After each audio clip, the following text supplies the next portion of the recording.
Welcome Dr. Swamenathan, our guest speaker. Welcome to all who are here, join us. Today we're going to talk or discuss or get the clarification from our guest speaker regarding of on a very important matter which is happening in our community itself, which is suicide among our teenagers. We have a well-known speaker who's going to speak to us and give us some clarification on what is really happening around us. Before I introduce the speaker, just give a small statistic. Okay, this is actually the actual statistic from that we got from the PDRM, Police Diraja Malaysia, where it is something very bad news. Very heartbroken by the news that about 872 teenagers who are between 15 to 18 years old in Malaysia who took their life away. So this statistic is actually from January 2019 up to May 2021. It means it's less than 3 years, 2.5 years. This statistic shows is something very huge in number for our population. What is the purpose? What is the main purpose? The incidents or no, the situations took place in Malaysia. There's a many situations which lead them, which is the increase of the number, especially in the among the teenage suicide cases. There's a few things that Dr. Swamenathan is really like to explain to us and then give us some clarification on that. So without further ado, I would like to introduce guest speaker today, Associate Professor Dr. Dr. Swamenathan. So he is our guest speaker today, and then he is actually a consultant, a psychiatrist consultant, and also head of department in Faculty of Medicine, Manipal University College, Malaysia. And also, as well as the NGO is concerned, he's holding some very important posts where he is actually a chairman of Tamil Sangam Melaka, and also is assistant coordinator of Bhakti Revolution of Melaka.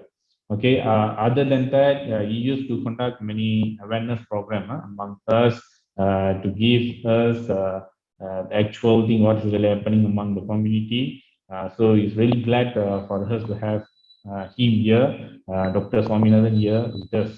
So without further ado, I would like to invite Dr. Swamenathan to start the section. Thank you, bro. Thank you, sir.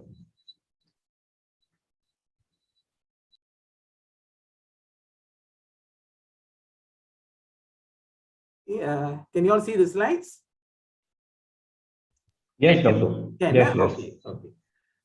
Okay, so thank you so much, Mr. Vigneswar Rao Ganapati, for that kind introduction. And so, ladies and gentlemen, thank you so much for your immense support. I see that about already 79 participants are already there in this online session. I hope that you will be really benefited by this session, because this session is mainly for parents, teachers and school and the society at large.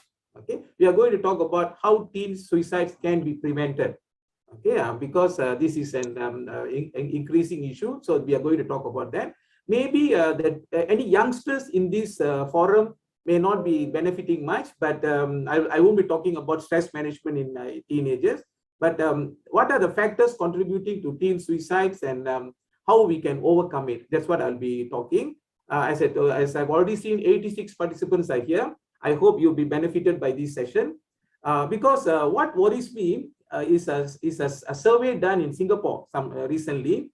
They found that in these online sessions, about 50% of Singaporeans, they are not paying attention to what is being said. They switch off the video, and many of them are pondering upon their handphones. That 50% of the Singaporeans are doing this. So, but I pray that here majority of you will be focusing on what I'm going to say. I hope that my session will not be boring for you to get distracted to something else. Okay, so let me begin by saying good evening to ladies and gentlemen. And you all know that I'm a lecturer in Melaka Medical College. And usually I don't say good evening or good morning to my students. I won't greet them, because if I were to say good morning or good evening, they will say it was a good evening before you started to speak. Okay, and after that we are suffering. That's what they used to say. So I try not to greet them, and I also try not to ask questions, because I get terrible answers. I once asked a student, what is an amphibian? And he says, sir, an amphibian is an animal that can live in water as well as on land. I said, good. Can you give an example? He said, frog, sir. I said, very good. Can you give another example? And he said, another frog, sir. Okay, so we get such terrible answers. And also, I hope that I won't be asking you all questions during this session. Maybe some interaction here and there. I might pose some questions here and there. So please bear with me. And I should thank the organizers for inviting me for this session, especially Brother Govin and the Bhakti Revolution team, who have been doing an immense job. In fact, what I'm going to say, what are the recommendations that I'm going to put to minimize teens or to overcome these teen suicides? Okay, Brother Govin is already doing it under Bhakti Revolution. And this is what needs to be strengthened and reinforced, so that we can get zero suicides among teenagers. Why teenagers? The human population at large. Okay, so usually I'm invited to give talks, okay, before lunch or after lunch. That is the time majority of the audience are already asleep. Before I could begin, half the audience are already sleeping. The other half, eyes are open, but they exist in a different world. And it's very difficult to make out whether they are awake or asleep, like this. Okay, here we do not know whether they are really asleep or awake. So the good news in these online sessions, you can sleep if you want, because nobody will know about it. You can sleep, and you can also snore, because if you mute the sound, the people won't be also able to hear your snoring and all. So if anybody wants to sleep, if you think my lecture is boring and you wanted to sleep, okay, please go ahead, and you can also snore, muting the mic also, right? So, ladies and gentlemen, what prompted us to have this session lately? What is it? Why is it that this particular topic on teen suicide was planned and we have it? Okay, 2 weeks ago there was this note, okay, of a 14-year-old girl, okay, who committed suicide, and there was a suicide note. Okay, how her parents were expecting so much from her. Okay, and especially excelling in her studies and things like that. Okay, and she has been subjected to a lot of emotional trauma by the parents, who expected her to excel in the exams, in the subjects, so that the parents can boast about their child's achievements to others. Okay, they want that fame and credit from the society. So they were really pushing this child to the extreme. And I think she ended her life, and there was this suicidal note there, which talks about the hardships that she underwent, and this was the eye opener. Okay, when I posted this message in the Bhakti Revolution group, okay, Brother Govin called me up and said, "Sir, Doctor, I think we should have this is a rising issue. We should have a session on this teenage suicide. So can we have one?" And today it was decided and it was arranged, and we can see the overwhelming response. I hope that what I'm going to discuss today will be giving an insight to all the participants here, okay, so that we all work together and try to achieve zero suicides among the all the people, especially the youngsters who have many more years of fruitful life to live. Okay, right. So let me give you some statistics. Okay, I think just now the chairman gave some statistics about Malaysian statistics. Okay, the statistics can be quite frightening. Okay, but please don't get worried, because maybe the preventive aspect has not been discussed in those things. So they say every 2 hours, 11 minutes, about one person under the age of 25 commits suicide. This is all over the world. Okay, every 2 hours. That means about 10 youngsters commit suicide every day. Okay, 10 suicide. And, suicide is the third leading cause of death among youngsters.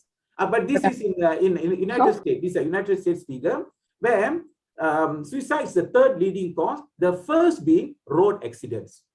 Okay, the road accident, and second being homicides. Okay, the youngsters fighting among themselves and killing each other, because firearms is so rampant in the United States. So they get the father's gun and start shooting and things like that. So, homicide is number 2 and suicide is number 3. But in countries like Malaysia and Singapore and developing countries, suicide is the second leading cause of death among youngsters, next to road traffic accidents. Okay, and for every one completed suicide,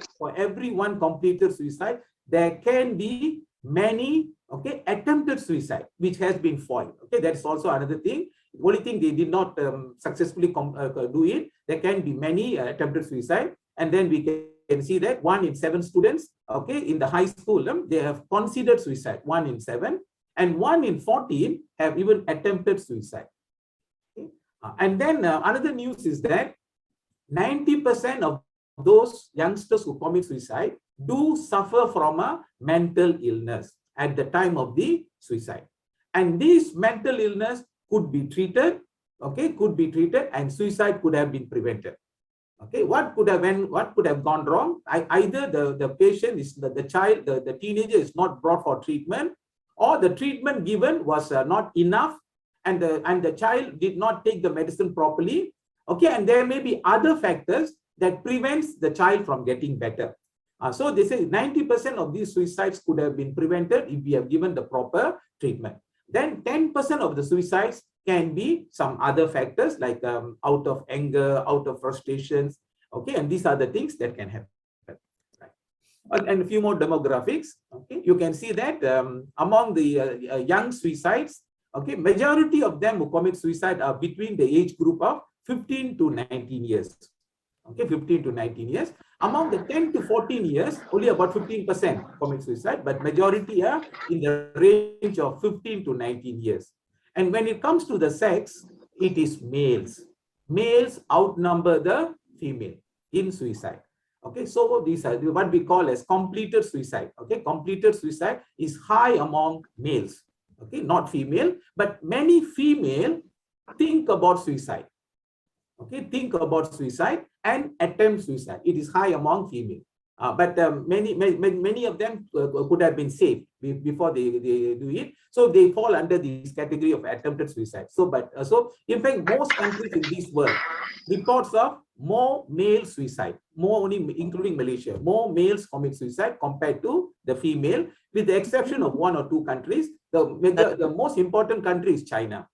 Okay, in China, for some unknown reason, more female commit suicide compared to males in China. But in Malaysia and other India and all, it is males who commit suicide, but female think about suicide and attempt suicide more, but they are saved before that, right? Okay, let's go into what causes the approaching the teen suicide. Okay, many a time we say that, okay, that the newspaper report and all says, okay, some immediate reason. Okay, the child was can be called an immediate reason or triggering events, where we say that the child had a failure, love failure, failed in exams, scolded by parents, okay, some problem with the brothers and sisters, okay, and these are the things quoted by the, or beaten up by the father. These are the things quoted by the family members or even the press, that the child committed suicide because of this event. Okay, but if we are going to focus on these alone, then we are missing a big chunk. What we are quoting as the reason for suicide is only the tip of an iceberg. Okay, there is a big chunk of problem which is underlying the tip of the iceberg, which we fail to notice. We always blame the immediate event. The child committed suicide because parents scolded the child did not score high marks. Okay, the parents were angry with the child, some love failure, okay, and things like that. So these are all immediate reasons. But immediate reason does not give us the whole picture. Okay, if you want to see the whole issue in perspective, there is something called, okay, fundamental reasons or underlying reason. This is the most important thing. Okay, so that's why I said the immediate reason do not cause the suicide. They trigger the suicide. I call them as triggering event. So we are going to see what is the underlying cause for these teen suicides. okay, that is not seen in other teens, right? Okay, so these are the common reasons they used to say, the teen suicides. One is love failure. In some cases, it could be also she become pregnant, okay, and but even childbirth and pregnancy. So due to honor to the family and all, the child contemplates suicide. Exam failure is also quoted, okay, being scolded by the parents or someone else, beaten up, okay, argument and quarrel with significant ones, and that makes them go into suicide. Okay, parental factors, okay, which I'll be touching shortly. Parental factors can be also school factors, teachers factors, friends. Okay, in school it could be also bullying, okay, difficulty in exam in the subjects and exams and things like that, and also it could be due to jealousy among brothers and sisters, where the child feels that the brother and the sisters are given more importance than themselves. So then the child may contemplate suicide. But these are all triggering events. As I told you, these are all triggering events. They are not the main cause. There is an underlying cause which we are going to see. Right. So why they go for suicide? Okay, many reasons could be there. If this is based on the suicidal note and things like that. One, it could be to seek revenge, where they feel, okay, let the person who scolded me or beat me feel guilty. I want to make them feel guilty by taking my life. Okay, this is all immature thinking, but this is how the teen mind thinks. Okay, to seek revenge or to escape from the painful situation. Okay, I can't tolerate this anymore. My parents are too much. They are expecting too much from me. So I want to escape from this torture. Okay, this seen as they see this as a form of running away from problems. Okay, by committing suicide. Or it could be an act of impulse. Okay, to anger. Okay, when they get they don't get what they want. So it's anger, frustration, and disappointment, which can push them for it. So it's an act of impulse. They do it very instinctively, okay, without much thinking. Okay, because young brain is very much instinctive. Young brain is very much instinctive. They think with their emotions. They don't think with their brain yet. Okay, they, especially early teen years, it's like that. Okay, in some cases, it is considered as an act of honor. Okay, especially if the girl has become pregnant because of a pregnancy before childbirth, before a marriage and things like that. Okay, for the family reputation, they think about committing suicide. Same like this harakiri in Japan, which is again they think they're committing suicide for a noble cause, for an act of valor or heroic act. So these are the various reasons given for this suicide. But as I told you, these are all immediate causes, but this is not the whole picture. Okay, let us see the teen's brain like a gun. Okay, let's say that you will be able to understand it. Let us imagine that it is a gun. So what causes the suicide is some unpleasant events. Okay, this is where father scolding, mother beating the child, love failure, exam failure, and things like that. As a long list I mentioned just now. So these events, okay, pulls the trigger. That's why I call them triggering event. They are not the causative event. It pulls the trigger. When the gun fires.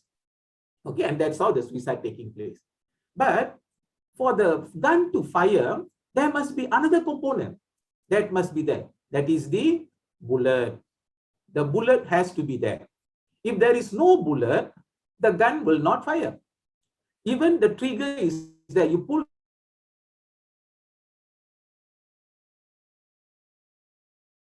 That means there is something in these individuals. There is a bullet in these individuals that is making them vulnerable for suicide. Okay, so these life events that we are seeing is just the trigger, just pulling them the trigger. But then if there is no bullet, the gun won't fire, suicide will not take place. So we are going to see what is this bullet. Okay, what is this bullet and how does this bullet goes into the teen brain. It is the bullet which is the underlying cause. Okay, I hope you are able to understand. It is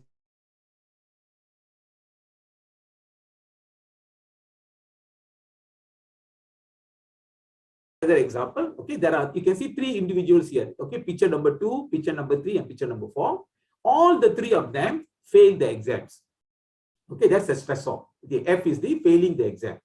Okay, so the first candidate is willing to meet the failure. is willing to meet the failure and fight the failure. That means she does not have the bullet in her. The bullet is not in her. So the triggering event, failing the exam, did not cause anything to her. She is prepared to face the challenge.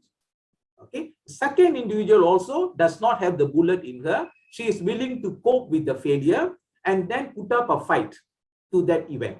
So again, she does not have the bullet. But the third person must be having the bullet. She had a mental breakdown. Okay, must have the failure caused the mental breakdown and even contemplating death or suicide. Okay, possibly they can think about suicide. We have seen, okay, children thinking about attempting suicide or committing suicide after exam results are out and things like that. We do see, is it not? So that individuals have the bullet. So even there are a number of triggering events, the bullet, the gun won't fire until the bullet is there.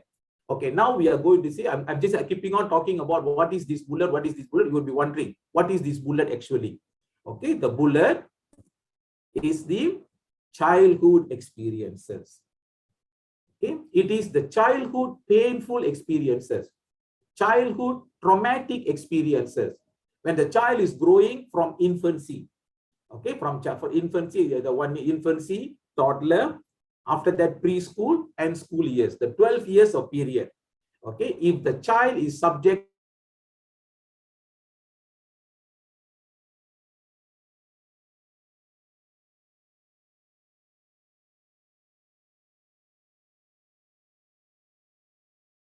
happening, will pull the trigger, and very likely the child will have a mental breakdown and even contemplate suicide.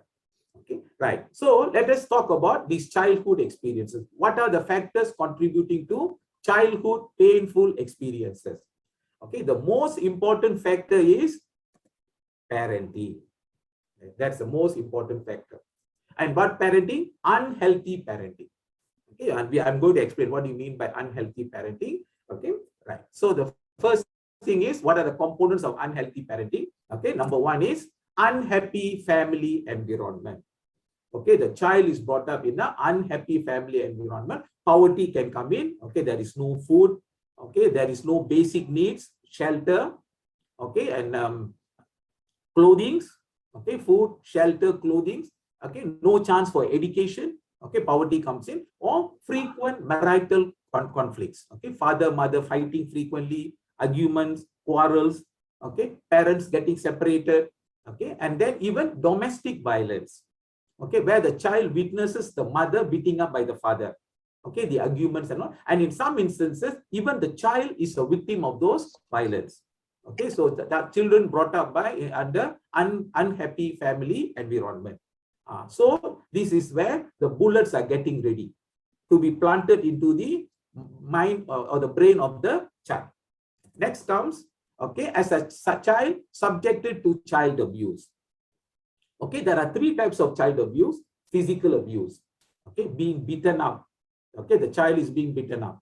Okay, this is what the Chinese girl has mentioned in her letter.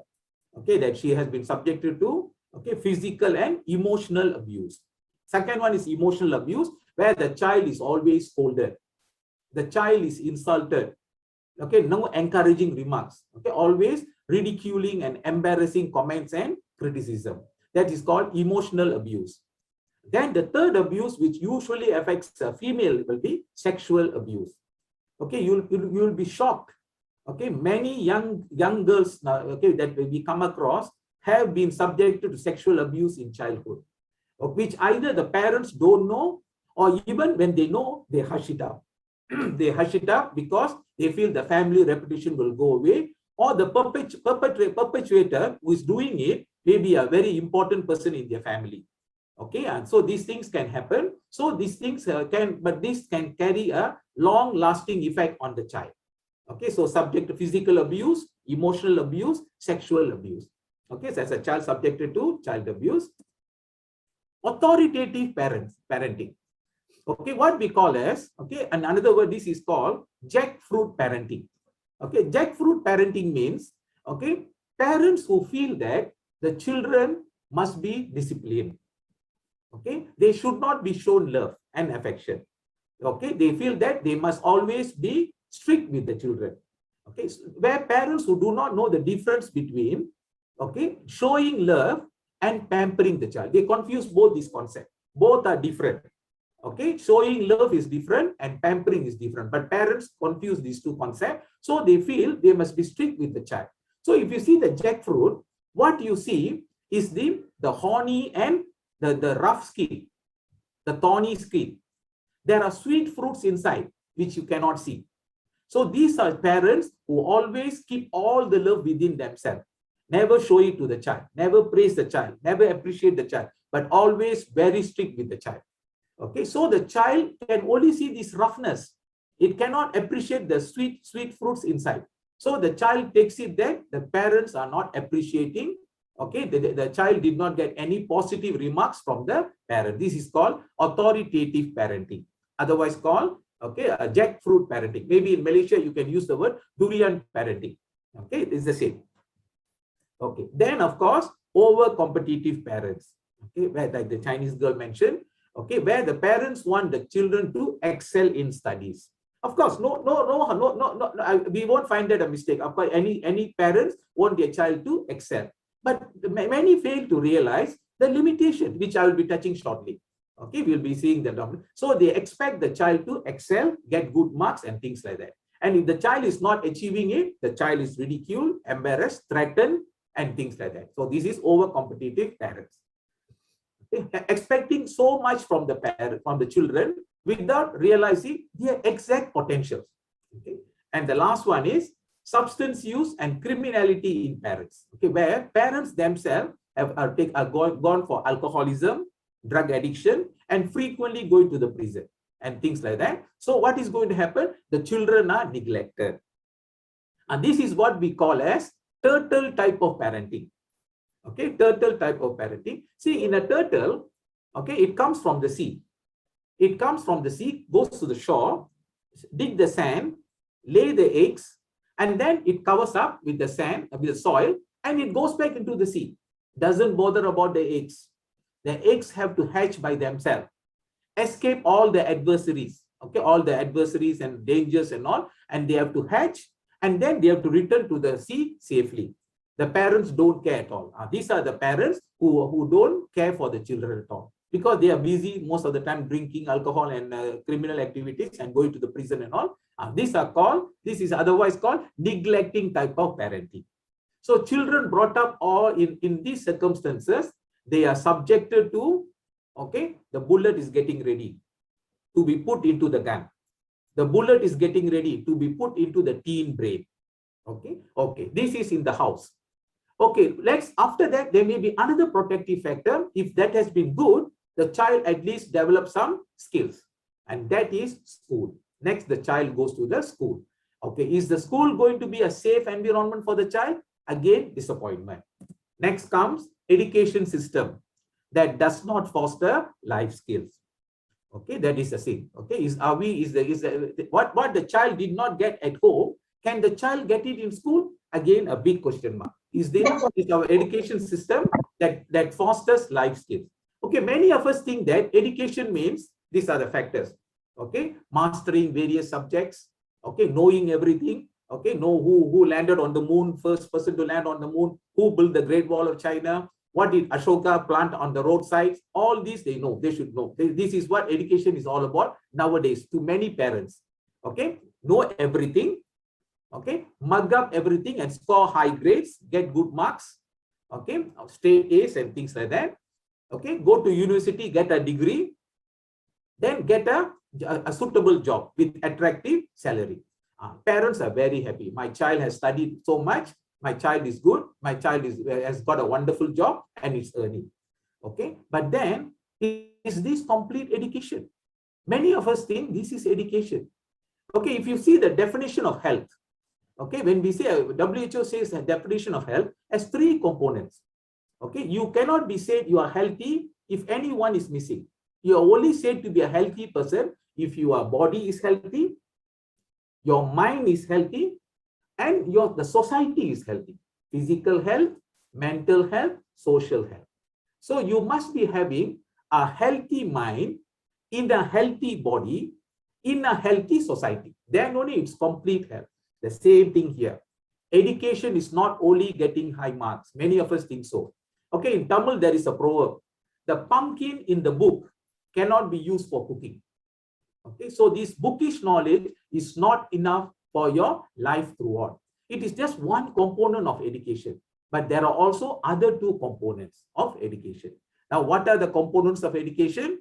Okay, education involves, of course, book and subject skills. This is what we are studying in schools.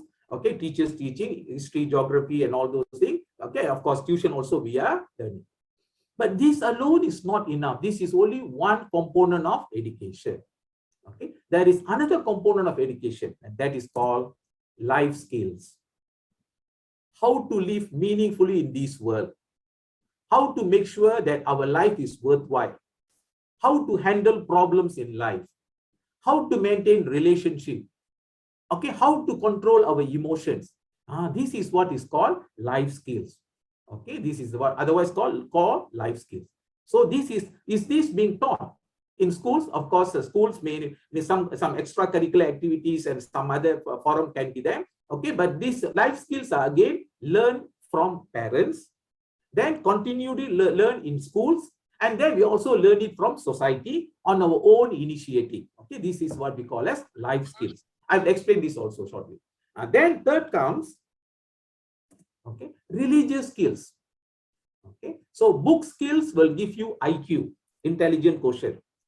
Life skills will give you EQ, emotional intelligence. Okay, what we call as emotional intelligence. Then there's something called religious skills. That means knowledge about religion, spirituality, which gives you a purpose in life. What am I doing in this world? What am I heading for?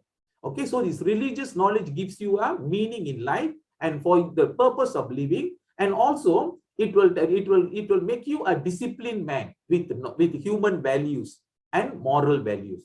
It makes us a perfect man. So these are the three components of education. Okay, are our children getting all these three to make them a complete human being or completely well in education?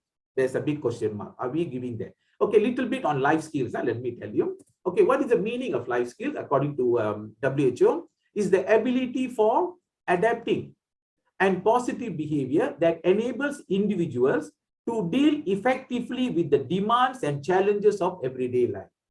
Okay, so this is something that we have to inculcate. I'll give you a gross example. Doctors are supposed to be very intelligent people. Okay, to go into the medical school, you need to be exceptionally good in the marks and things like that. And it's a 6 years of study or 5 years of study. So much to study and so much to know. So many doctors are successful in learning and becoming doctors. Then they are also successful in earning because they got a degree, MBBS degree and all. They are successful in earning. But then studies have shown many doctors fail in their personal lives. Okay, they fail in their personal lives. Okay, divorces are very high among doctors. Suicide was quite high among doctors as a profession. Alcoholism was quite high among doctors.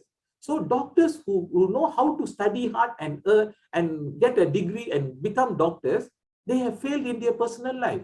That's because they lack these core life skills. Okay, let us see quickly what is this core life skills all about. Okay, WHO has identified the core life skills. The first one is knowing yourself.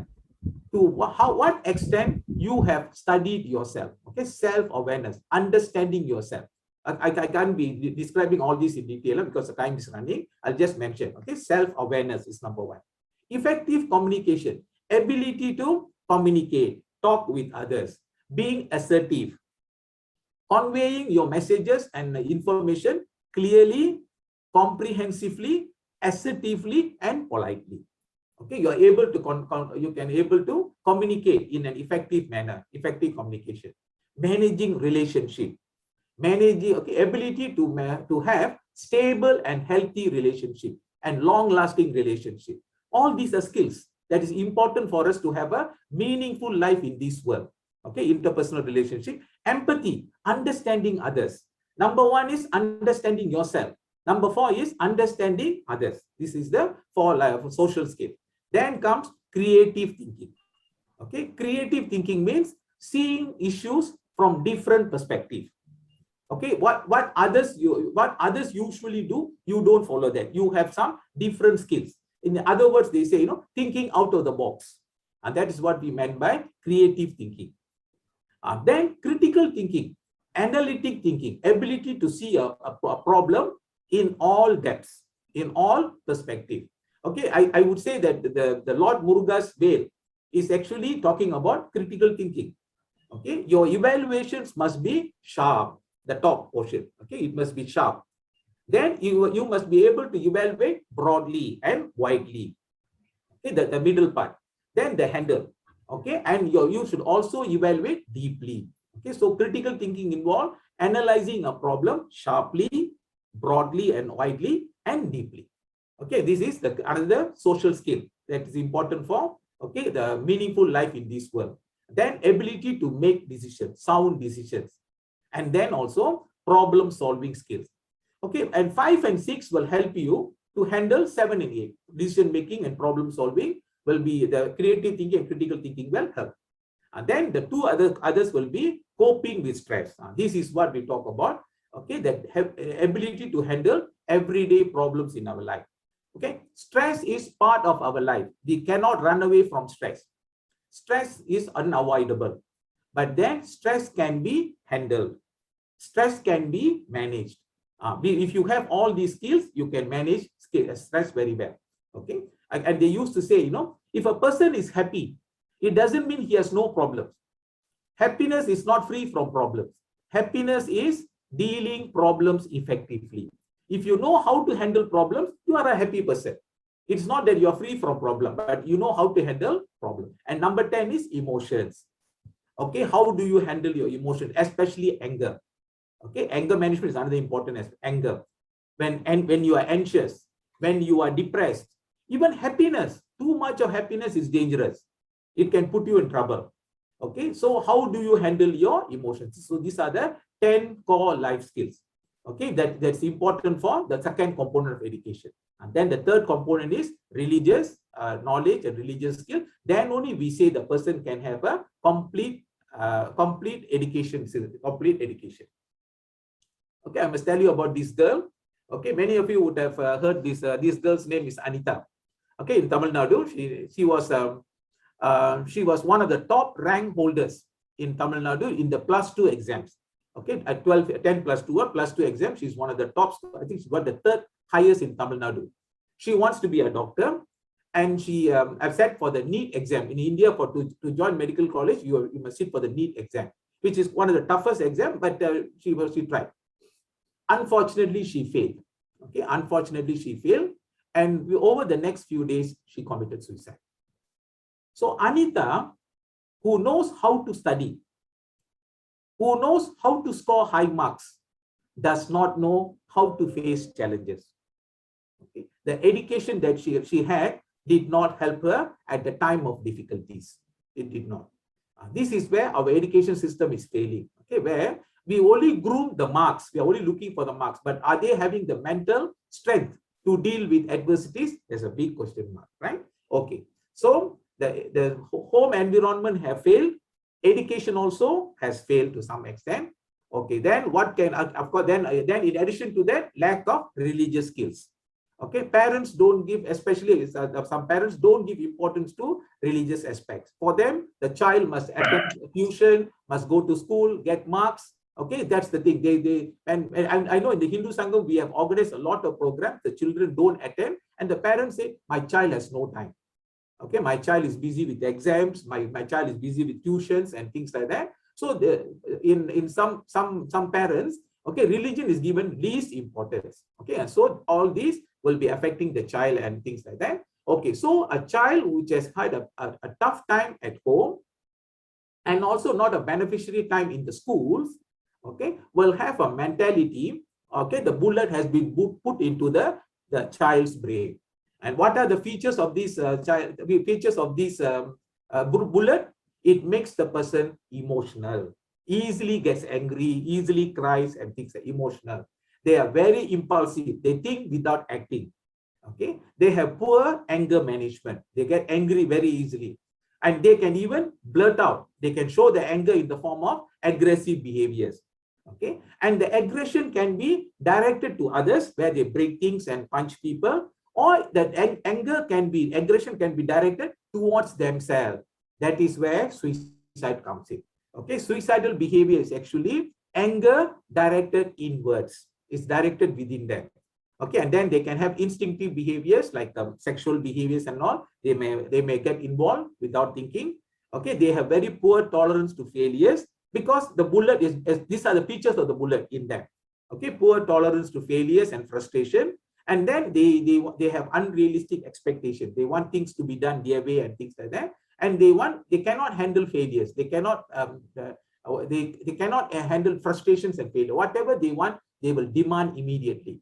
They are not rational in their approaches, and then they have a lot of unhealthy coping skills.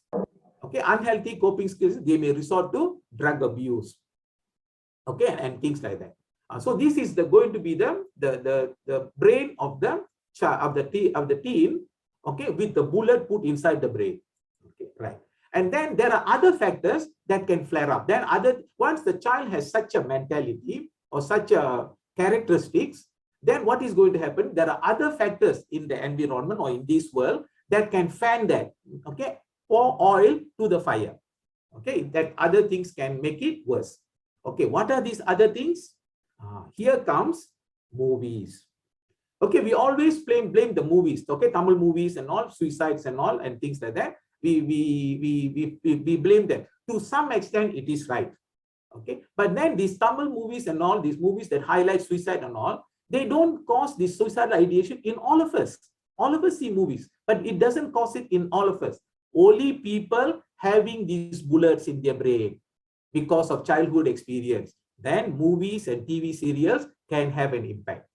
Yeah. I must tell you an interesting finding. Okay, you know, there's a very famous Tamil director called K. Balachandar. He took two important movies. One is called Punnagi Mannan, which is acted by Kamal Haasan. Okay, Punnagi Mannan, okay, highlights suicide. The first scene itself is about suicide. Okay, where Kamal Haasan and Rekha will go for suicide because of love failure. But in that event, Kamal Haasan survives, but then Rekha will die in that scene. Then the last scene will be again suicide with Kamal Haasan and Revati. Again, another suicide. So that movie highlights suicide as an important component in the movie. Okay, and studies show that after this movie was released in Tamil Nadu, over the next few months, suicide rate increases. Okay, suicide. So people who are already having this bullet in their mind, these movies can have an impact. The suicide rate increases because it is giving them a negative message. When there's a love failure, contemplate suicide. But the same Balachandra took another movie. It's called Vaname Ellai. It's called, okay, the sky is the limit. In that movie, you all must see, I don't know whether many youngsters have seen it or not. In that movie, 5 youngsters, okay, frustrated in life, will go for suicide. They will think about suicide. And the whole movie is about them thinking about suicide, planning about suicide and things like that. But in the end, they will change their mind after seeing a person who is physically handicapped, who fight all adversities to become a successful businessman.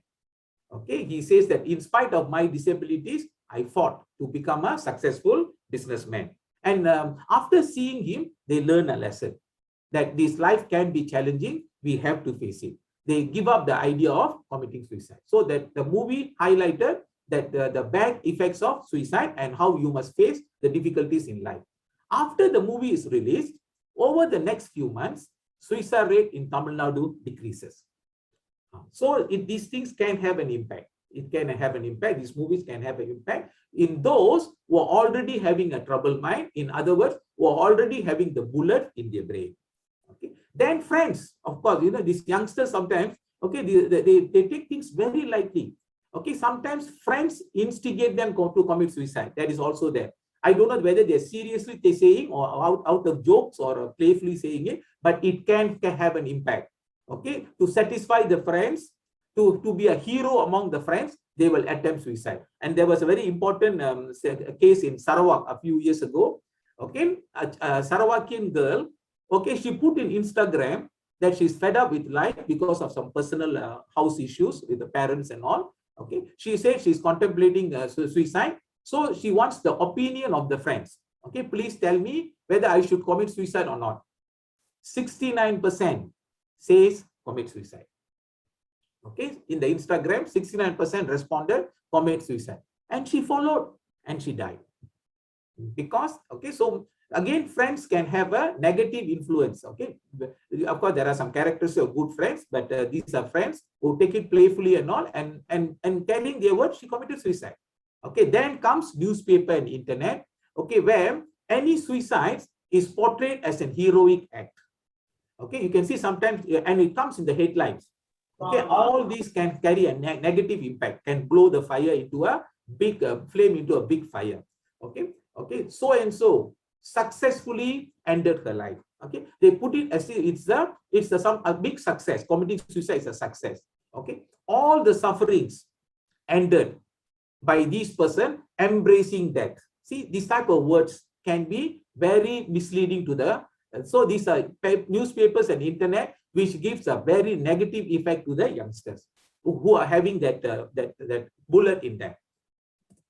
And of course, then also people who have committed suicide, some celebrities and all, they identify with them. Because there will be speculation. They say this actress commits suicide. It's believed because of this. So any person also having similar problem, they identify with them. Oh, that actress having this problem. I'm also having the same problem. Since she resorted to suicide, I also must resort to suicide. So this can set a very wrong role model. Okay, and the significant others need not be always celebrities. It can also be the teenagers, another friend who has committed suicide can instigate these teenagers also to commit suicide. And if there is a family member who has committed suicide, again the risk increases. Okay, this is another thing. Then, in addition to all this, to make things worse, comes the alcohol. Okay, because alcohol is a brain depressant. Okay, in fact, studies have shown that alcohol is the second leading cause for suicides in this world.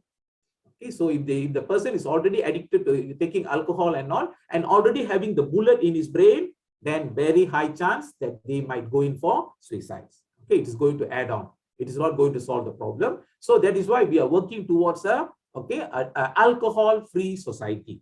We have to work towards it. Okay, because whatever it is, alcohol can be damaging in the long run. Of course, if you are a social drinker, it's okay because it's culturally accepted. Social drinker is okay. But people with this type of immature personality, they may not go for social drinking. They will go for problem drinking. They will end up in problems. Right. Okay, let's talk about how to ways to prevent. How are we going to overcome this teen suicide? Right. Okay, I said, okay, whatever I said as the causes, we have to overcome those things. So the most important thing is parenting. Okay, parenting. Okay, according to this person called Michael Levin, Michael Levin says, just having children in the house won't make you parents. Okay? You can become father and mother, but you can't become parents because you need to develop some skills. And he compares this. You are buying a piano in the house. You buy a piano and leave it in the house. Do you become a pianist? Can you automatically become a pianist just by having a piano in the house? No way. You have to study. You have to learn the notes, how to play the piano. You have to be trained. You have to develop the skills. So similarly also, becoming parents does not mean you're automatically parents. You have to learn the skill of becoming good parents. Okay, so it is a skill. It is an art to inculcate. Okay, so what are the features of positive parenting? Okay, I'm going to see one by one. The first is you must be able to show love towards your children, which is unconditional. Unconditional means don't lay condition. Only if you study well, I will love you. Only if you look attractive, I will love you. And no, my child is black in color, I won't like it. Never do that. Okay, it must be an unconditional love. Okay, no matter whatever the child's capabilities are, the child deserves the love of their parents. And this love must be expressed, not like the jackfruit. Don't hide it inside. It must be expressed. As I told you, show love to your children, but don't pamper. Both are different. Now, you must show love, but you should not pamper. Next will be parents with discipline. Okay, the parents must lead a disciplined life. Okay, for that they can form good examples. In fact, studies have shown that children growing in parents who are disciplined and disciplined and well organized, the children feel very secure. They feel that my parents are very good people. Okay, they are very wonderful people. So we feel safe in their presence. We feel that they can take care of us very well. So children children in the families of disciplined parents, they feel more secure and happy about it. And they love their parents who are disciplined. And when they love the parents, they listen to them. Okay, this is what Ron Clark, a teacher in UK, he has done studies on hundred thousands of students, and he came up with this concept. Many children like parents who are disciplined. Okay, that's number 2. Then will be positively correcting mistakes. Remember, I told you, pampering is different, showing love is different. When your child makes a mistake, okay, point it out. Point it out why it is wrong, why is that not acceptable, okay, and what is the right way of doing it. If the child still does it, okay, you can resort to some punishment, but resort more to negative punishment, taking away privileges. Okay, Amma won't talk to you today because you did not listen to me. Okay, this weekend, no visit to Emporium, no movies. Okay, no visit to Kentucky and things like that. So take away privileges. That is called negative punishment. Occasionally, you can use positive punishment, which is inflicting pain. Okay, inflicting pain. Yeah. Then comes setting examples where parents be role models. Whatever you want your child to follow, you must first practice. Okay, setting example. Then only you can be a powerful role model for parents, children. Okay, then of course, encouragement and building self-esteem. Okay, continuously, okay, praise your child. Don't compare your children with other children. Your child is unique. It's unique. Okay, it may not have the capabilities of other children, but your child might have something else. So always encourage the child. I'm sure you can excel. You can do well. Okay, I know you are a wonderful child. Things like that. So never compare it with the other children. Okay, give encouragement and all. And this is what I used to say before exam. If your child is going for exam, before exam, lot of encouragement. No threats. No threats. Don't tell that if you don't get good marks, I will skin you alive. No such things. No threat. Just give all the input. I'm sure you can study well. You can, if you put in some extra effort, you're going to get very good marks. You just try your best. Okay, this is what you're going to say to your children in building a self-esteem and all those things. And during exams, when exams are going on, don't discuss about what they have done in the exams. How did you do your exams today? How many questions did you answer? How many questions did not answer? Okay, were you having enough? No, never discuss. Just say, I'm sure you would have done well. Just forget it. Concentrate on your next exams. This will be during the exams. After the exams are over, what must be your approach? You have done your part. Okay, you have done your, we know that you really studied hard and you have done your part. We are receptive to whatever be the result. That must be conveyed. Okay, we will accept whatever be the result. If it's good or bad, we will accept. So don't worry.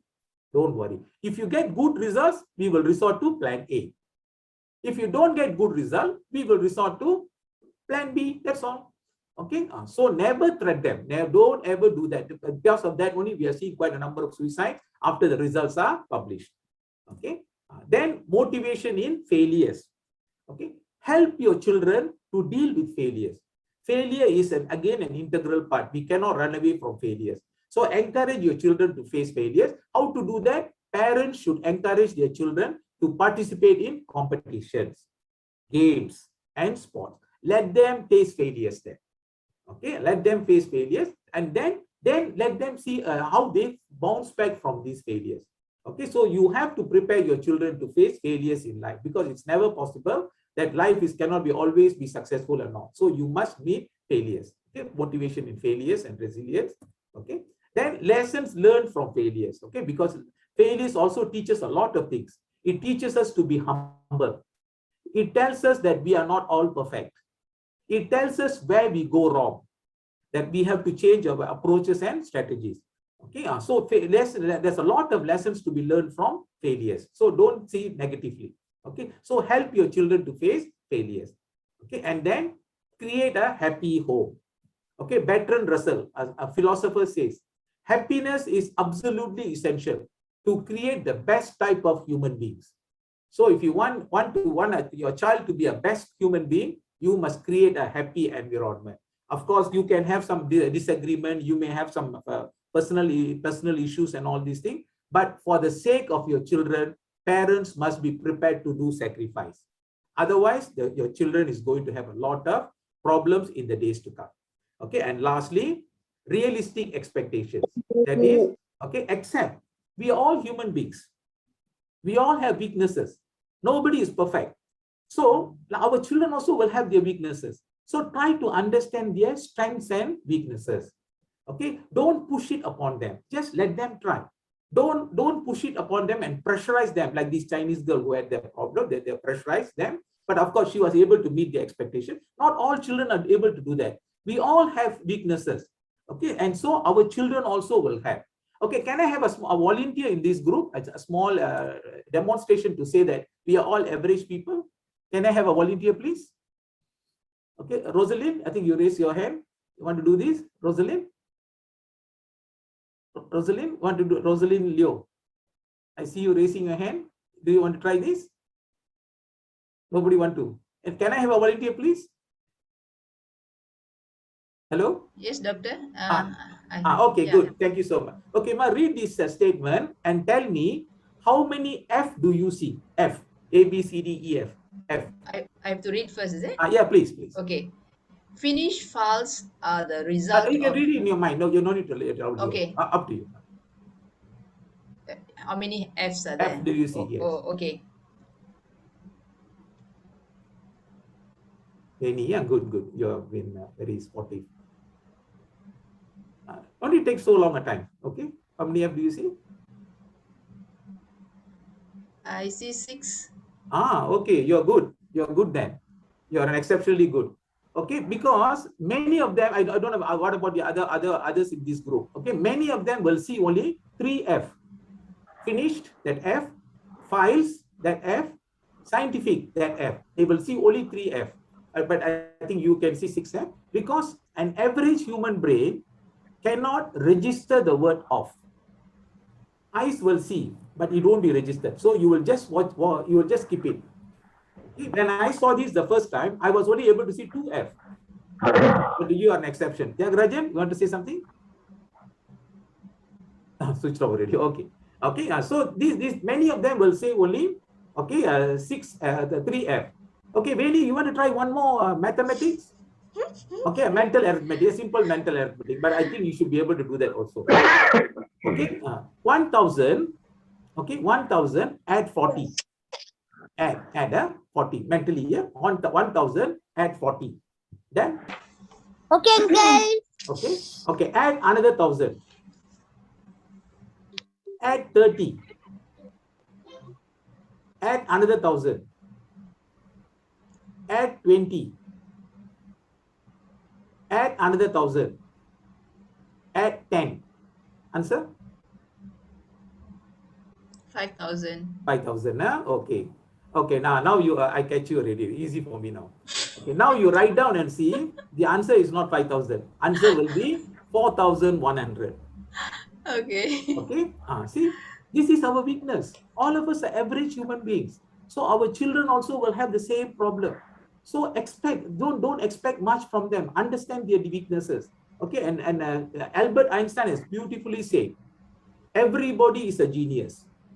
But if you're going to judge a fish by its abilities to climb a tree, it will live its whole life believing that it is stupid. See? Our education system is saying, if you are a good student, you must climb the tree. But your child may be a fish. Your child may not be able to climb the tree. Your child is stupid. Your child has other abilities. Your child can have swimming abilities. So this is the problem with our education system. Our education system is only targeting towards one particular type of skills. And when other children cannot do that, we brand them as inefficient, incapable, stupid, and things like that. That is the biggest mistake we do. Okay, in fact, they say there are people can have multiple intelligences. Okay, a person by the name is Howard Gardner, who is a psychologist in Harvard. Okay, he says people can have many types of knowledge. Okay, not only book knowledge, they can have multiple intelligence. Okay, they call linguistic knowledge. Linguistic people, they can become orators. They can know, they can play with words. They become orators. They become politicians. Linguistic knowledge. Then they have your logical and arithmetic type of knowledge. This is what we learn in schools. This knowledge they have. Okay, this is another knowledge they have.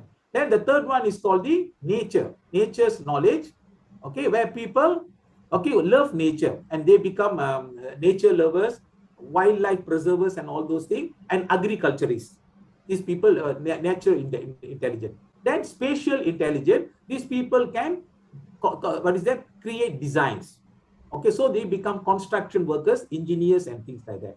Okay, they can build buildings, bridges, and things like that, because they can have all these imaginary concept.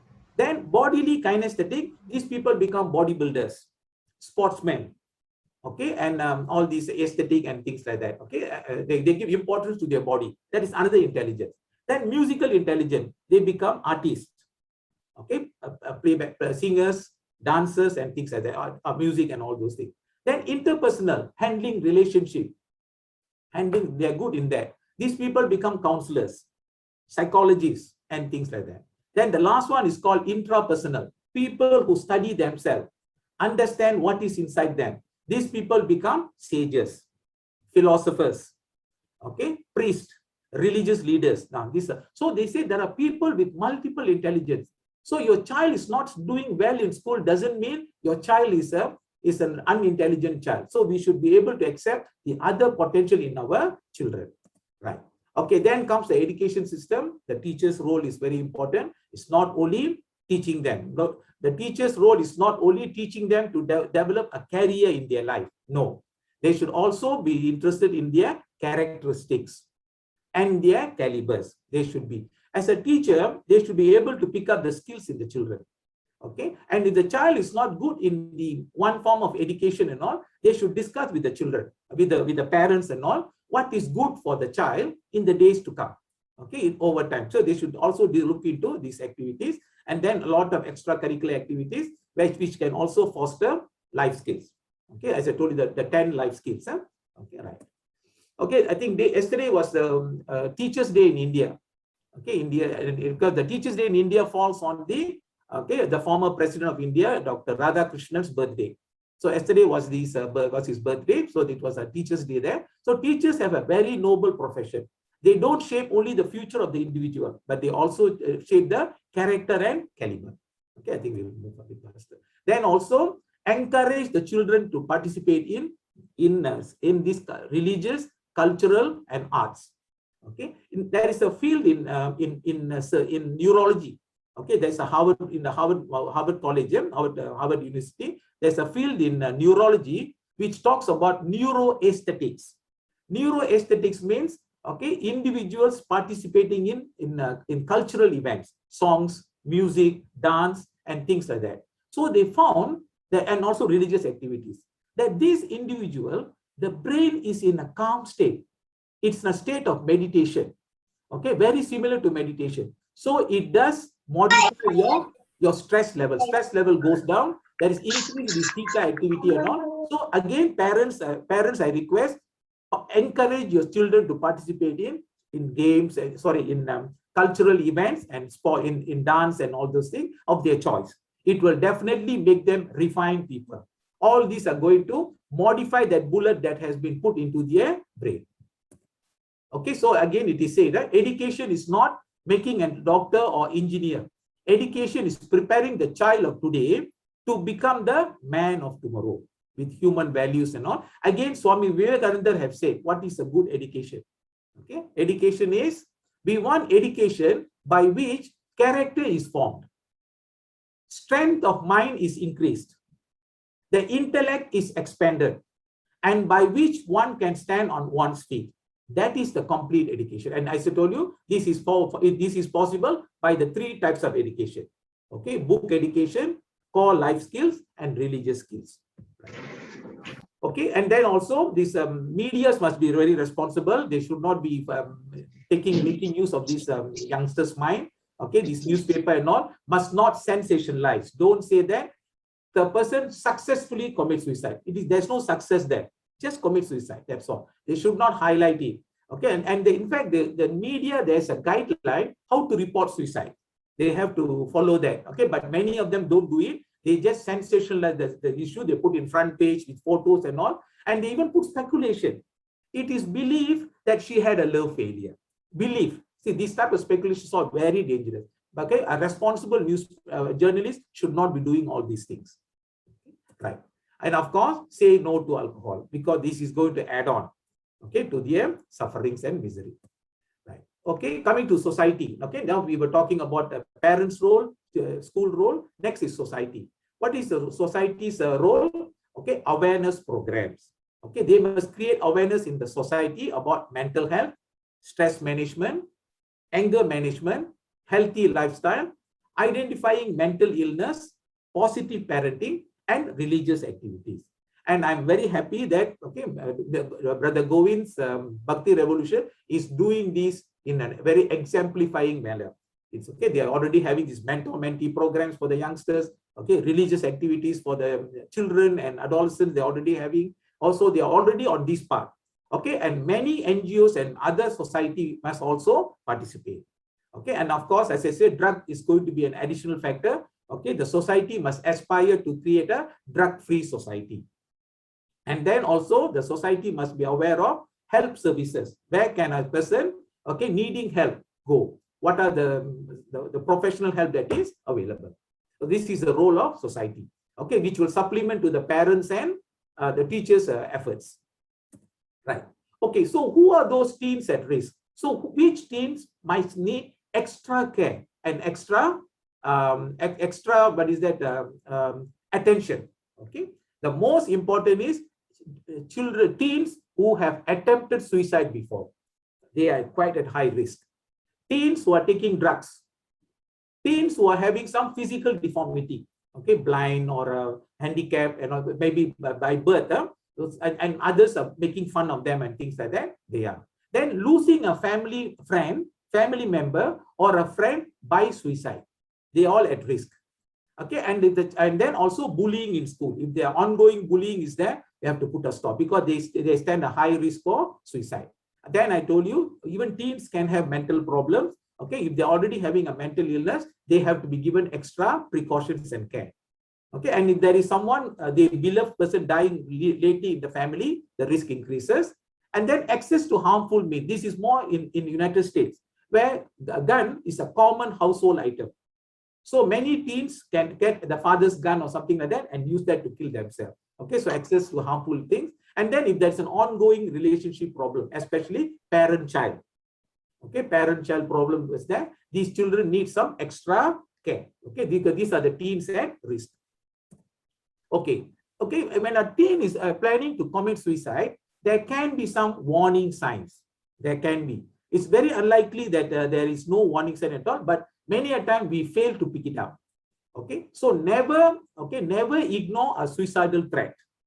Okay, if you keep scolding me, I will kill myself. Take it seriously. Don't take it the child is just threatening. All suicidal threats and gestures must be taken seriously unless proven otherwise. Okay, so never take it serious. Always be serious. Sometimes even a child will write a suicidal note, like this 14-year-old girl. See, she left us. But if the suicidal note is seen before the child attempts suicide, then the risk is there. So please take that seriously. Then I told you, if the child has attempted suicide before, then the risk increases. Okay, then also making some final arrangements. Okay, for example, even casually telling the mother, Mom, if anything happens to me, will you bury me or cremate me? Never take this lightly. Of course, we will say, don't talk rubbish, go do your work. Okay, never take this. That means the child has something in mind. Okay, the child asking such things. Even child writing a will. Of course, child has no properties to give, but saying that if anything happens to me, my pet dog be given to so and so. Okay, this souvenir be given to so and so. Take it very seriously. Okay, giving away prized possession, and also giving away, and also seeking forgiveness. I've seen. Okay, before the child commits suicide or the teen, they go and apologize to people. If I have done anything wrong to you, please forgive me. Okay, I know I scolded you once, I fought with you, please forgive me. These are all worrying signs which cannot be taken lightly. Okay, so these are all warning signs the child may be contemplating suicide, and also change in the child's behavior. All these should ring an alarm in the teacher as well as in the parents. Right. Okay, I think this is the last slide. So of course, if the child seems to be having suicidal ideation and all, okay, they say, okay, don't get panicky. Okay, they say talk about suicide. No, don't be afraid to talk about it. Okay, are you contemplating to end your life? Do you feel like life is not worth living? Okay, your life is meaningless. Do you have such thoughts? Okay, then do you have plans to end your life? Okay, how do you have these plans? Have you ever attempted to do so? So ask in detail. Okay, remain calm and then also ask in detail. Okay, and then show that you can be helped. Okay, you can be helped. I care for you, and we are people caring for you. Okay, these can be overcome. So please remain calm, and we will try to help you out. Okay, never accuse. Never accuse. You're not a strong person. You don't have strong willpower. Never do that. You're not religious. You don't pray enough. Such things are very damaging. Never do that. You can say that you can be helped. Okay, listen to them. What makes you think like that? Why should you have such thoughts? Okay, just listen. Okay, listen. Okay, and then say that help can be available. Okay, don't also judge and all these things. Okay, and be with the patient, with the youth until help arrives. Okay, don't leave them alone because they may then do anything. Okay, and remove anything that is dangerous in the neighborhood that they can use to harm themselves, and try to get help. So you all must have some support system. Okay, whom to see, counseling services. Okay, and then psychological help, professional help, and all. Okay, try to get some contact numbers and seek help immediately. Okay, as soon as possible, and also notify the parents if teachers are those looking into it. Okay, teachers can have an additional role. They can inform the students. Okay, that even your personal life, I am there to listen. I'm not here only to teach you subjects. If you have anything personal, if you think that your family, your house is not going to solve your problem, I will be there to help you. So convey this message to all your teen students, okay, that you are always available at the time of difficulties, not only in subjects, but also in their personal life. Okay, and of course, professional help is available. Okay, counseling services, psychologists, and things like that. And as I told you, many of these suicides can be prevented.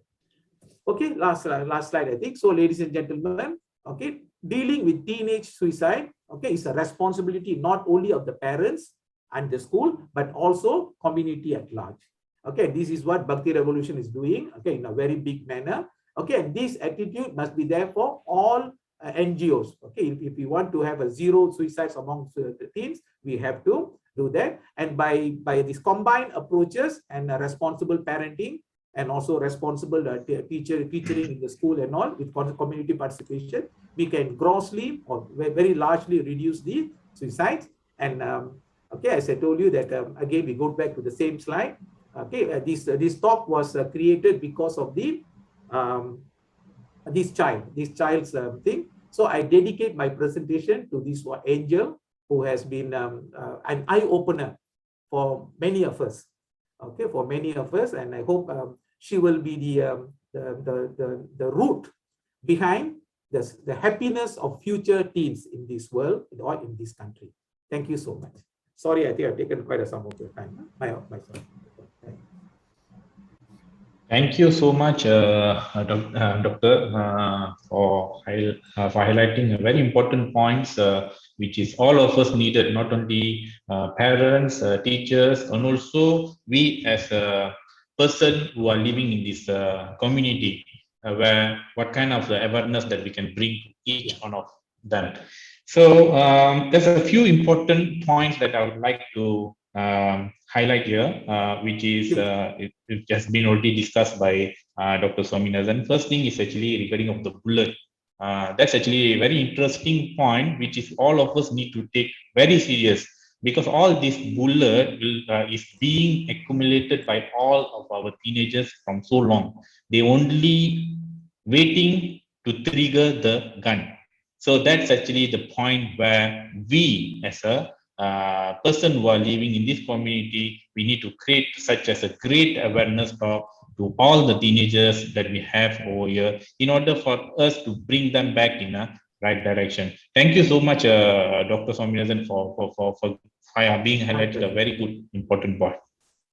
Okay, so now I have one question, which is we can see that question in the chat box. Hello, sir. On behalf of the young adult, I have a question.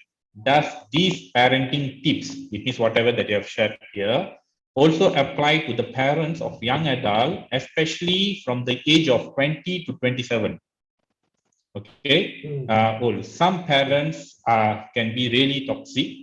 During this age, we go through a lot of pressure from studies, career, prospect, and as well as the future plans. Parents try to drive us insane with expectation and also use emotional blackmail and compare with others who are doing better.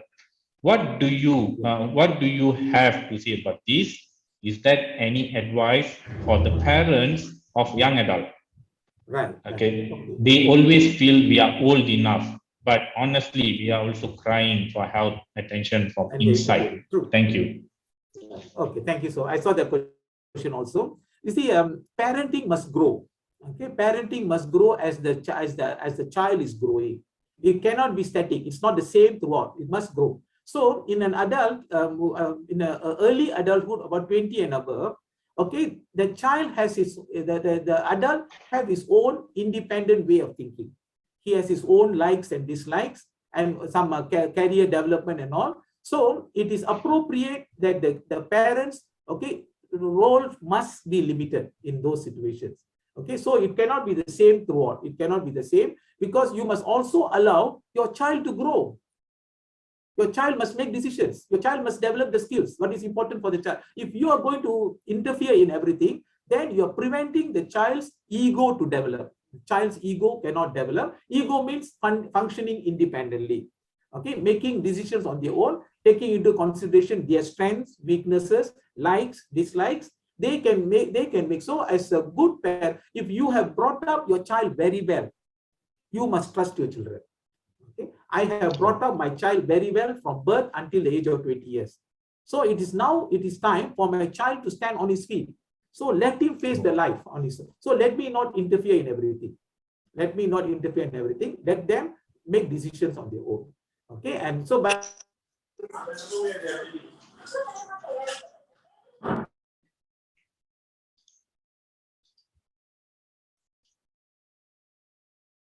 listen to them as things like that. That's quite not acceptable. Parenting must grow with the child is growing. So you must give your child. Remember that they say your child must face this world on his own at one point of time. You cannot be with him forever. Okay, so you must groom him to face the world challenge. So let them make the decision. Because some of the decisions can be wrong. Okay, can be wrong.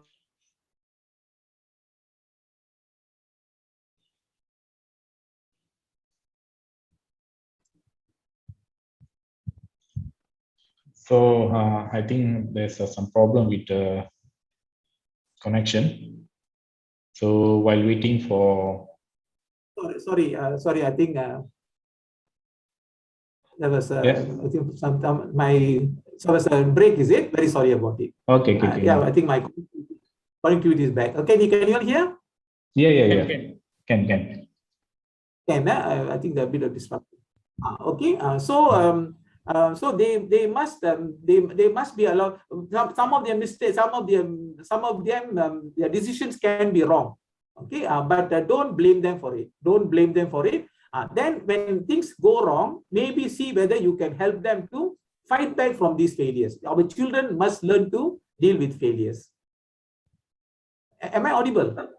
Yeah. Yes, Doctor. Yes.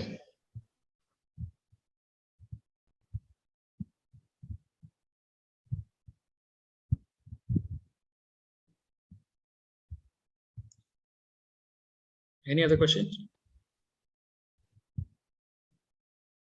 Okay, so any other question from the floor? There's another question in the chat box. What about spare the rod, spoil the child? It works, but then back to square again. Please need some advice. Which one is that? Chat, is it?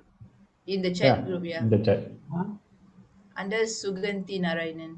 Okay. Can you read this? I can't. Okay. Can you read the question, please? What about spare the rod, spoil the child? It works, but then back to square again. Please need your advice. Okay. You mean that this is the so-called that what's that jackfruit parenting, is it? Yes. Jackfruit parenting, yeah. Okay. Of course, people say that some parents do say that when I was a child, my parents brought me up this way. Okay, this is what many parents use. So I'm also bringing my child the same way. Okay, maybe things are different those days. Okay, things are different those days compared to what it is now.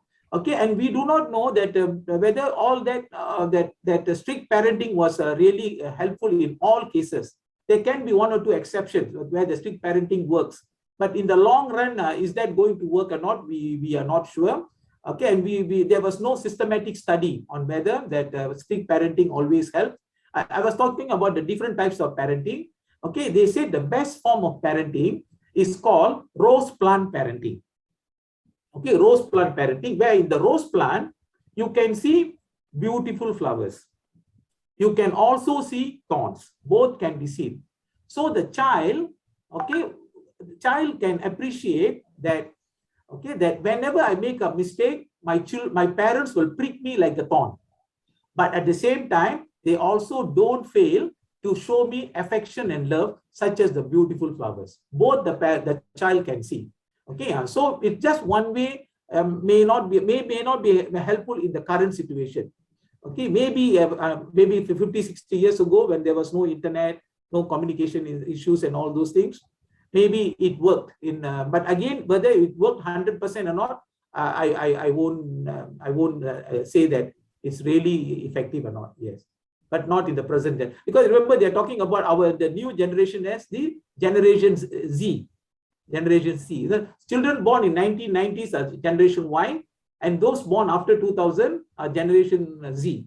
The approach, their thinking is, everything is different. It's different, definitely, because of the modernization of all these gadgets and all that. It's completely different.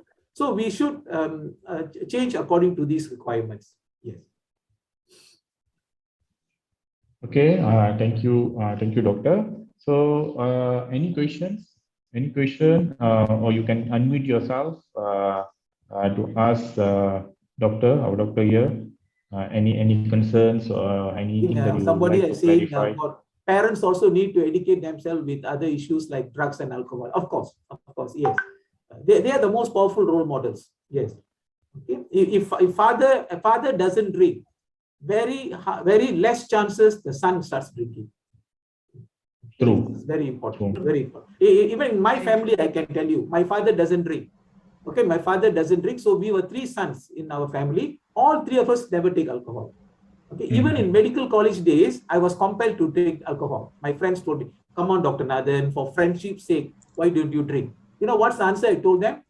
If only by drinking I can get your friendship, I don't want that friendship. That's what I told them. And now my son, okay, who is an engineer now, he also doesn't take alcohol. Okay, even his friends have compelled, his Chinese friends and all have compelled him. He says no.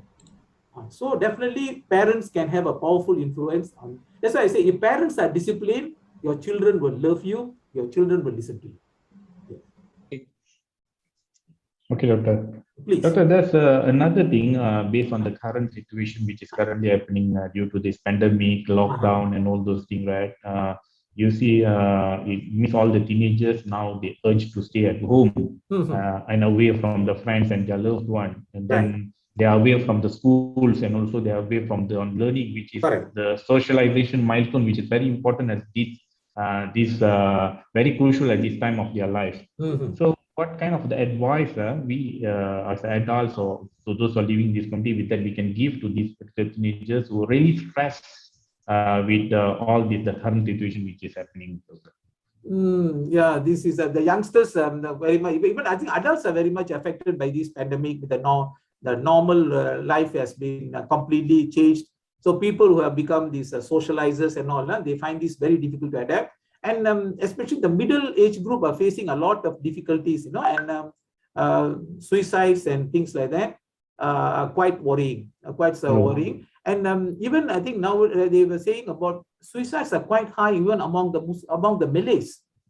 The middle, those are running small business and all, So but what to do? There is no there's no other alternative available. Okay, this is the norm now that we have to adapt. Okay, just tell the children that this is only transient. Similar situation has aroused in the past. Okay, even in the 1990s, 1920s, the Spanish flu. Okay, was there that Spanish flu? Then after that, a lot of pandemic and all. So from time to time, the world faces such difficulties. Okay, but life was going through. Okay, but this is you can even tell them some valuable lessons that we can learn from the COVID pandemic. Okay, COVID pandemic has taught us to be disciplined. Okay, to be disciplined. It has brought us to earth. It has brought us to earth, make us feel humble. I think mankind was going overboard. Okay, so going overboard. And there's a nice proverb in Tamil, they say, okay, which says that man who wants to land on Mars, okay, who wants to land on Mars and build homes and stay there. Okay, this was his plans, going to Mars and land.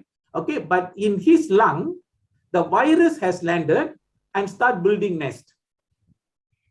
Okay, the man is planning to land on Mars. Okay, okay. When there's a lot of problems on Earth, we are not thinking about it. They are planning to land on Mars and build houses there. Okay, to make the fellow humble. Okay, this the virus has entered your lung and it has built a nest there and residing there. Okay, so this thing, of course, many youngsters may not take it. Even I'm seeing quite a lot of internet addiction among youngsters during this period because it's online teaching. It's boring for them. They are just frustrated and all. So at nighttime they are busy chatting with their friends, playing games, online games and all, and they are playing it until 5 o'clock, 6 o'clock in the morning. Okay, and then in the morning they cannot get up for their morning classes. And even if they get up, they switch off the video, and they are sleeping. Okay, many of them are sleeping and things like that. So definitely it sets back. Of course, the parents needs to tell them the thing and try to engage them in other activities of their choice. There are many other ways. Of course, it's lockdown not to leave the house and things like that. But there is no lockdown to show love, to show affection. So this is the time that you can show a lot of affection and love towards your beloved ones. And even this is the time that we can engage in religious activities. Okay, take up hobbies that they have not taken up earlier. Okay, engage them also in exercise. Okay, maybe later, that also I was talking about COVID and pandemic and mental health and all. Okay. Ask them to go for exercise and things like that. Because when you do exercises, okay, there is some chemical in the body that is released, which is called as the feel-good hormone. Okay, the chemical name is called endorphins.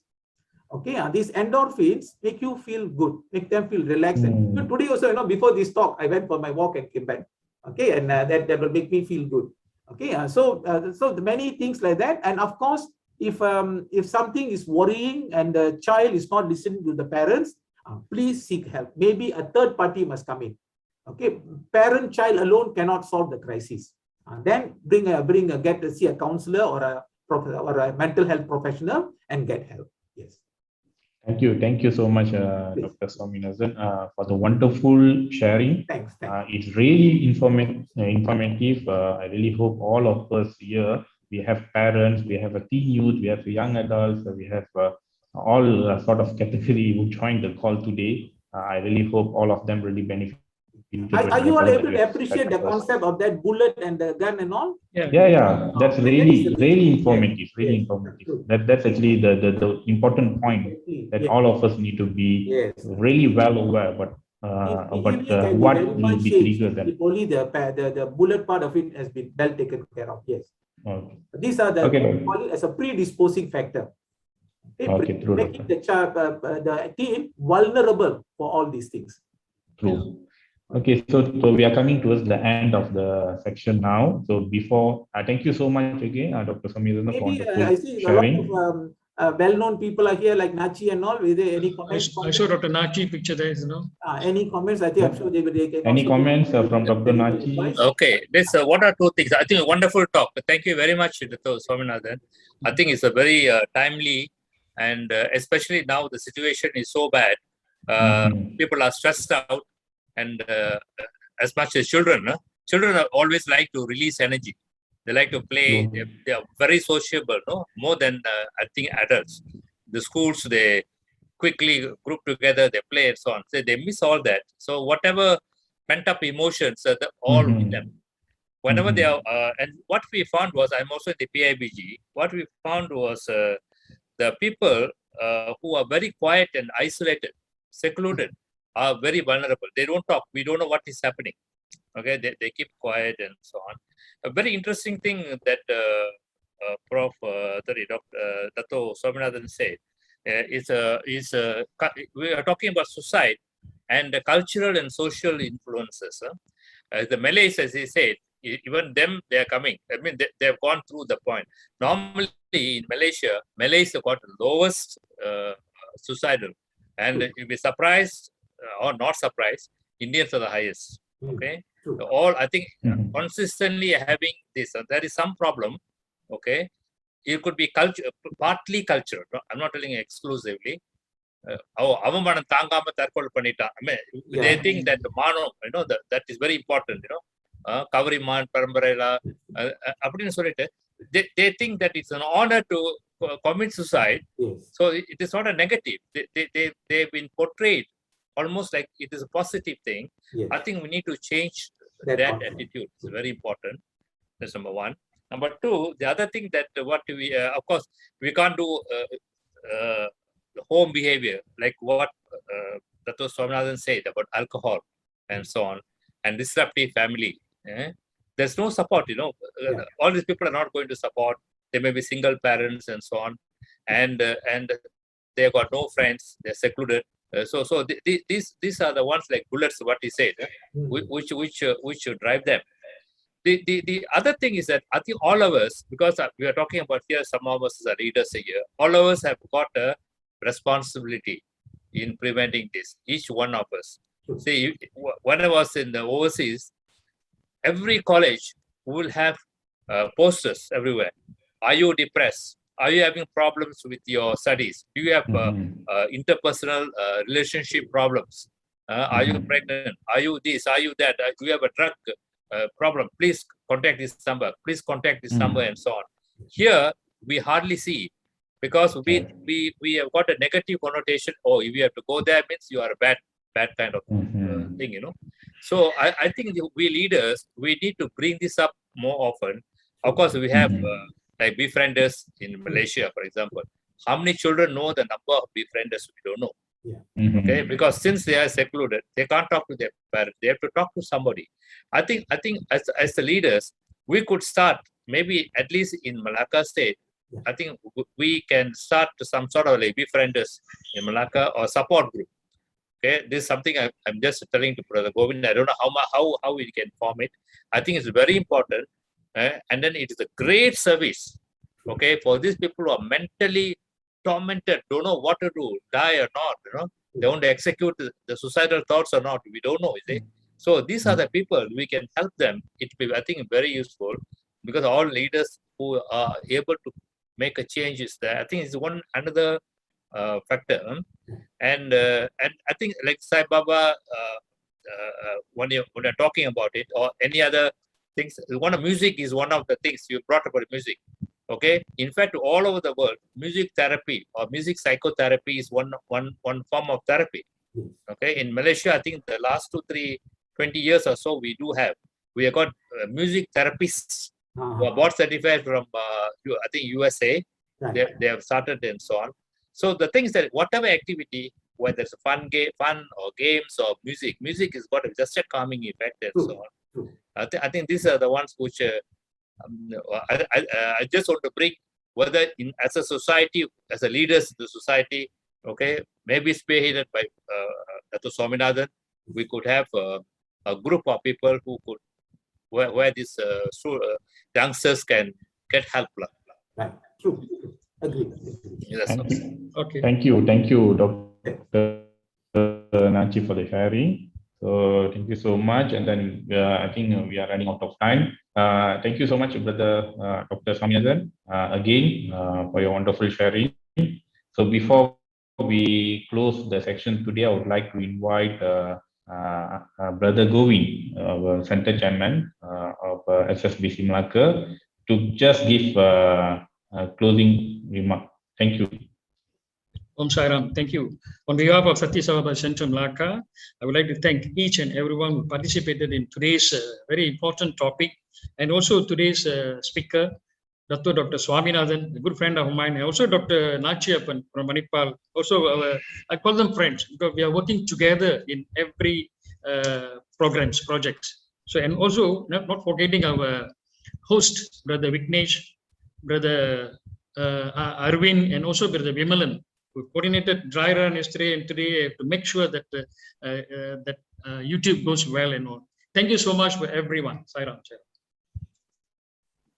Hi Ram, and thank you to all who have joined the section today. I really hope the take-home message is very important. I really hope whatever that we have got today through the section will be benefited you, and then you bring back and implement that in whatever the place that you have. Thank you, Sai Ram. Sai Ram. Sai Ram. Okay. Thank you so much to all the Thank you, participants. Doctor. Thank you, Doctor. Thank you so much. Dr. Nachiappan. Thank you.